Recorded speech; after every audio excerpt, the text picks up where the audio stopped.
itself is probably the most influential force. It's not just that information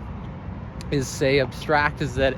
it's actually a fluid, dynamical, physical thing that is bound and exists and is only validated and exists through the existence of the psychological mind, that beyond just being cognitive, as in terms of capable of processing information, that isn't, say, compartmentalized or temporarily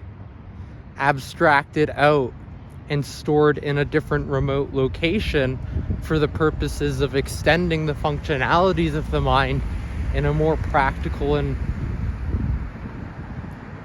effective way with various degrees of efficacy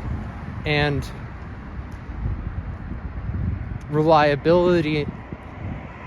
that is significant enough to warrant a reason to concern yourself with its validity in terms of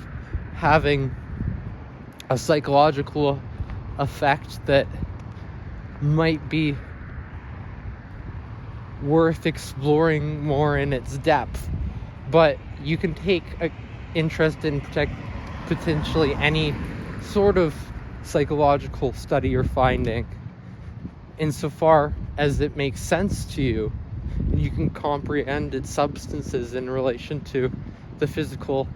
substance and the matters that it's referring directly to.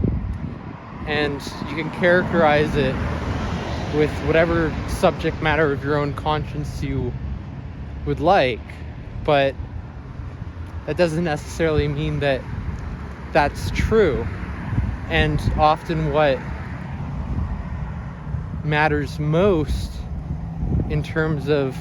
being able to assess a strong and a valid study